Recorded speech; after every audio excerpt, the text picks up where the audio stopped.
کہ تقدیر کے جو عام عقیدے میں ہم تقدیر کہتے ہیں اس کے دو پہلو ہیں۔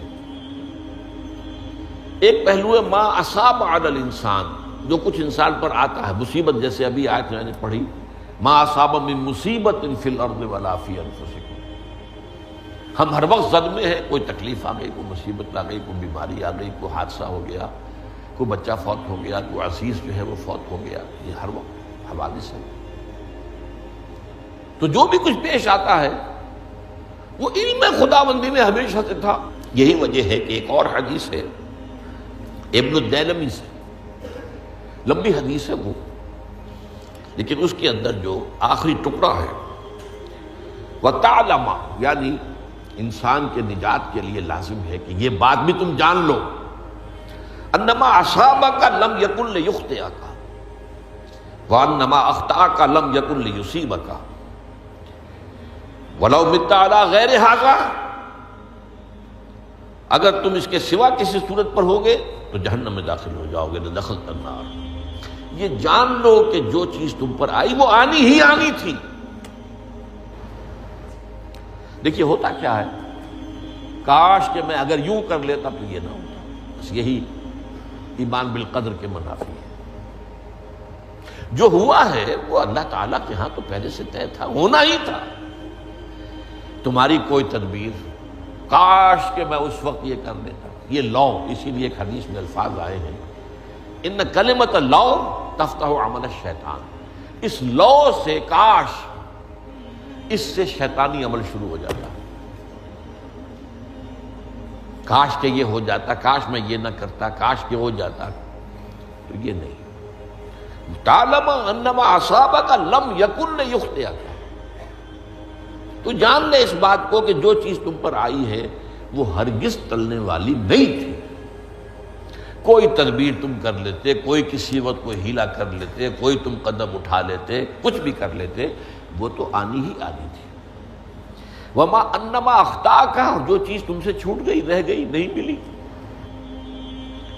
ایک ویکنسی ایڈورٹائز ہوئی تھی، آپ نے بھی درخواست دی تھی، آپ کو نہیں ملی، اب آپ ہو کاش کہ میں نے فلاں سے سفارش کرا لی ہوتی، بس گئے۔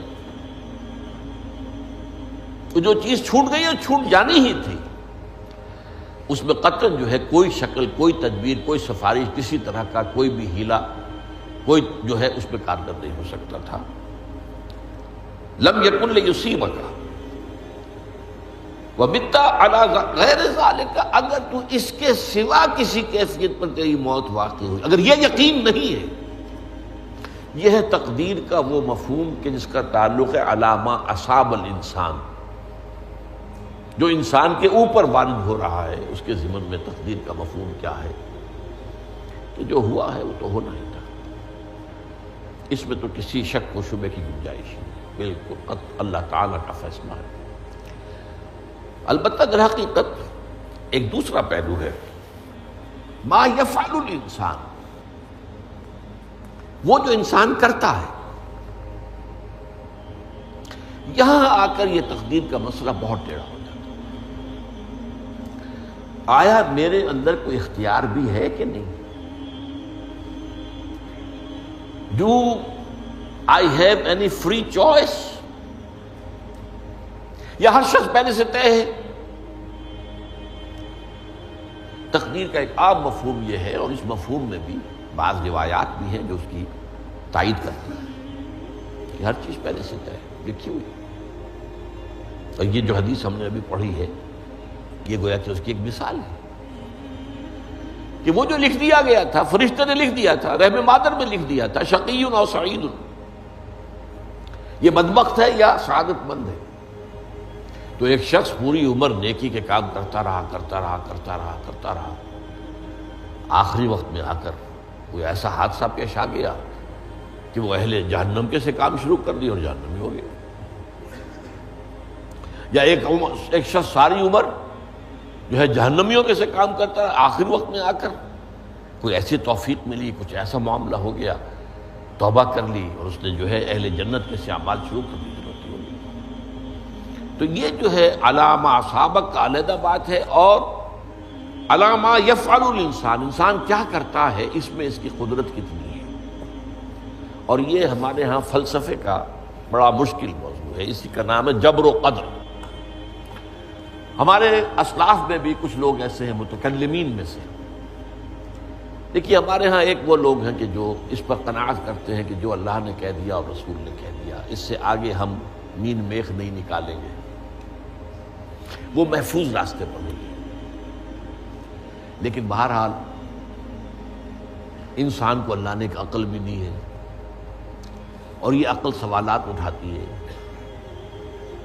اور جو زیادہ ذہین انسان ہوتے ہیں ان کے اندر ان کی یہ مصیبت زیادہ ہوتی ہے، لہٰذا وہ تو سوچتے ہیں، کچھ نہ کچھ غور و فکر کرتے ہیں، بات سمجھنے کی کوشش کرتے ہیں۔ اس میں اب ہمارے ہاں دو طبقے ہو گئے، جبریہ قدریہ۔ ایک نقطہ نظر یہ ہے کہ انسان مجبور محض، کوئی اختیار نہیں،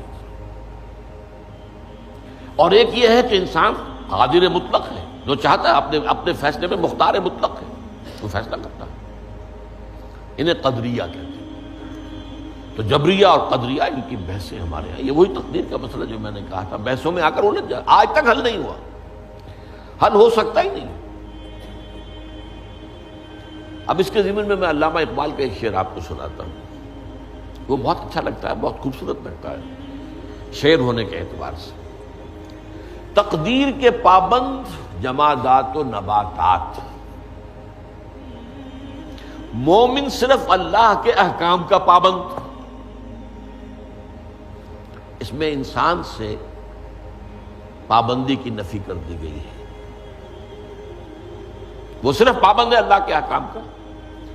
نتیجے کے اعتبار سے تو جو یہ شعر کہہ رہا ہے، جو بات وہ صحیح ہے، پابندی اصل جو ہے وہ اللہ کے احکام کی، لیکن یہ کہ تقدیر کی پابندی سے انسان بھی پوری طرح آزاد نہیں ہے۔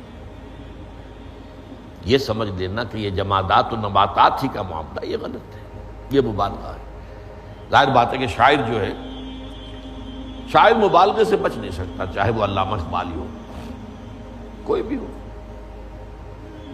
تو اسی لیے سورہ شعراء کے اندر جو عام شعراء کی جو صفات بیان ہوئی ہیں وہ آپ کے ذہن میں آ گئی ہوگی۔ مبالغہ کرتے ہیں، فی کل واد یہیمون انہم یقولون ما لا یفعلون، وہ کہتے بھی وہ کچھ ہے جو کرتے نہیں ہیں، اور یہ بات تو علامہ اقبال پر بھی چشمہ ہوتی ہے۔ بہرحال یہ شعر ذرا پھر نوٹ کیجئے، تقدیر کے پابند جمادات و نباتات، مومن صرف اللہ کے احکام کا، کوئی بات صحیح نہیں۔ انسان بہت سے اعتبارات سے مجبور ہے۔ سب سے پہلے جو ہے انسان کے اندر ایک تقدیر نوعی ہے، نوع انسان۔ چھوٹی سی چڑیا اڑتی پھرتی ہے، انسان نہیں اڑ سکتا۔ آپ نے ٹھیک ہے مشین ایجاد کر دی، جہاز ایجاد کر لیا، آپ دوڑ رہے ہیں، 500 آدمی اور سینکڑوں من سامان لے کر جو ہے وہ جا رہا ہے، 747 ہو یا 757 ہو، یہ کر لیا ٹھیک ہے، خود نہیں اڑ سکتا۔ اب کیا کریں گے آپ؟ یہ تقدیر نوعی ہے، سپیشیز، ہر سپیشیز کے لیے اللہ نے ایک اندازہ مقرر کر دیا ہے، اس اندازے ہی میں رہے گا، اس سے باہر نہیں جا سکتا۔ پھر ایک تقدیر شخصی ہے۔ اب دیکھیے تقدیر شخصی کیا ہے؟ بعض اوصاف و صفات ہمیں وراثتاً ملتے ہیں، we have no choice۔ پہلے بھی یہ بات مانی جاتی تھی، آج جو ہے ذرا سائنٹیفک انداز میں ہم کہتے ہیں جینز میں چلا آ رہا ہے، وہ جینز کو کوئی بدل سکتا ہے؟ جو جینز بھی آپ کو ملے اپنے والدین کی طرف سے، وہ آپ کی شخصیت کا ظاہر بات ہے کہ فیصلہ کن طرز پر اس کو ڈھال دیتے ہیں۔ جینز ہے، پابندی ہے۔ نمبر 2 یہ کہ خاص طور پر جو گھر کا ابتدائی ماحول ہوتا ہے، ماں کی گود اور ابتدائی گہوارہ گھر کا، اس کے جو اثرات مرتسم ہو جاتے ہیں شخصیت کے اوپر، وہ بھی بڑے مستقل ہوتے ہیں، پختہ ہوتے ہیں۔ ان دونوں چیزوں کو ضرب دے لیجئے، hereditary factors multiplied by environmental factors, اس سے مل کر ایک شے تیار ہوتی ہے جس کو قرآن کہتا ہے شاکلہ۔ قل کل یعمل علی شاکلتہ فربکم اعلم بمن هو اہدی سبیلا، سورہ بنی اسرائیل۔ شاکلہ کسے کہتے ہیں؟ شاکلہ شکل دینے والی شے۔ آپ کو لوہا ڈھالنا ہے، کوئی خاص پرزہ بنانا ہے، اس کا پہلے سانچہ بناتے ہیں آپ۔ لوہے کو پگھلا کے اس میں ڈالیں گے تو جیسا سانچہ ہوگا ویسا ہی لوہا جو ہے وہ شکل اختیار کرے، اسے شاکلہ کہتے ہیں۔ یہ شاکلہ جو ہے ہر انسان کا، اس سے باہر انسان نہیں جا سکتا۔